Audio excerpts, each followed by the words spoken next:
ఎట్లాంటి వ్యక్తిని మీరు ఉద్యమ నాయకుడిగా ఎట్లా ఎంచుకో అంటే సాధారణంగా ఇట్లాంటి వాటికి ఫెయిర్గా ఉండాలి ఇట్లా ఉంటుంది కదా. రాజకీయాల ఫేర్ ఎక్కడిది? రాజకీయాల ఫేర్ అనేది మనం భూతద్దం పెట్టి వెతికినా దొరకదు. దాని గురించి మనం ఇంకా అదేదో రాజకీయం వేరు, ఉద్యమ నాయకుడు వేరు కదా. ఉద్యమం ఎక్కడిది? రాజకీయం కోసం ఓకే, పెట్టిందే రాజకీయం కోసం. రాజకీయ ప్రక్రియ ద్వారా తెలంగాణ రాష్ట్రాన్ని సాధించాలని పెట్టినాం. నాకైతే క్లారిటీ ఉంది. అయితే తెలంగాణ నినాదం ఎప్పుడు కూడా ఉన్న సమస్య ఏంటంటే ఇది నవ్వుల పాలైంది, హేళనకు గురైంది, రాదనుకున్న తెలంగాణ రూపంలో ఉంది. ఈ రాజకీయంగా ఎక్కడ ఏ పదవులు లేనప్పుడే తెలంగాణ అంటారు అనేది బదనా ఉంది. అయితే అట్లా ఉన్నప్పుడు నాకు ఆలోచించింది ఏంటంటే రూలింగ్ పార్టీలో ఉన్నోడు కావాలి, పదవులకి త్యాగం చేసేటోడు కావాలి.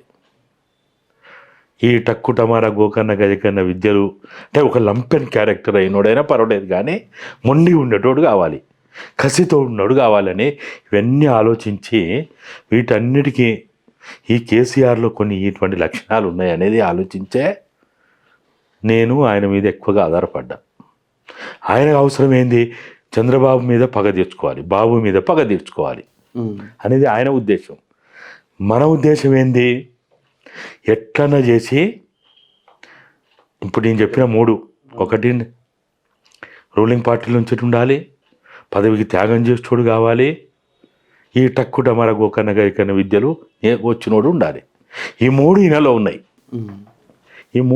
ఉన్నాయి కాబట్టినే ఈయనను ఎంచుకొని అప్పటికి నరేంద్ర గారు కావచ్చు, జితేందర్ రెడ్డి గారు కావచ్చు, మన ఎక్స్ఎంపీ రాజయ్య గారు కావచ్చు, ఈ డీజీపీ మొన్న రిటైర్డ్ అయిన డీజీపీ మహేందర్ రెడ్డి అప్పుడు డీసీపీ ఆయన కావచ్చు, ఇప్పుడు మన ఎవరు సిద్దిపేట ఆయన పేరేంది ఐఏఎస్ రిటైర్డు మొన్న దాకా సలహాదారుడు కూడా పనిచేసిండు ఆయన కావచ్చు.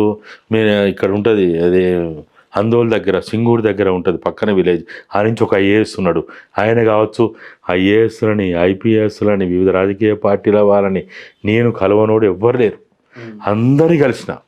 అయితే నరేంద్ర గారు బాగానే ఉండే, తర్వాత పీజేఆర్ జనార్దన్ రెడ్డి 99లో ఓడిపోయాడు, కోదన్ రెడ్డి ఆయన కూడా ఓడిపోయాడు.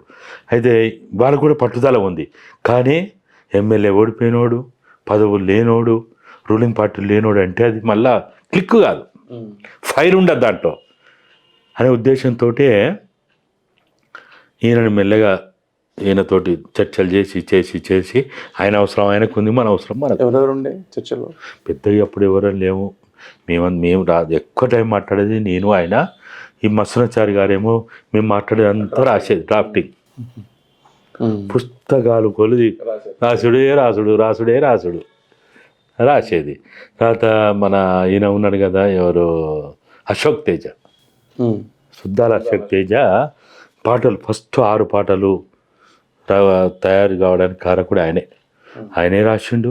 అంటే మీ ఇద్దరం ఇట్లా సుమారు 20-25 రోజులు కూర్చొని చెప్తే ఆయన దాన్ని ఒక రూపం తీసుకొచ్చి ఆయన రాసిండు. అప్పటికే గద్దరన్న ఒక 4 పాటలు రాసిండు తెలంగాణ మీద, 90 ఏళ్ళునే రాసిండు ఆయన. సరే అవి ఇవి అన్నీ చేసి అయితే మేము అప్పుడు ప్రధానంగా ఏంటంటే 56లో ఎట్లా ఓడిపోయినాం, 69లో ఎట్లా ఓడిపోయినామని బాగా చర్చ చేసినాం. ఒక ఓటమి నుంచే గుణపాఠాలు తీసుకోవాలి, విజయానికి అక్కడనే పురుడు పోసుకోవాలి.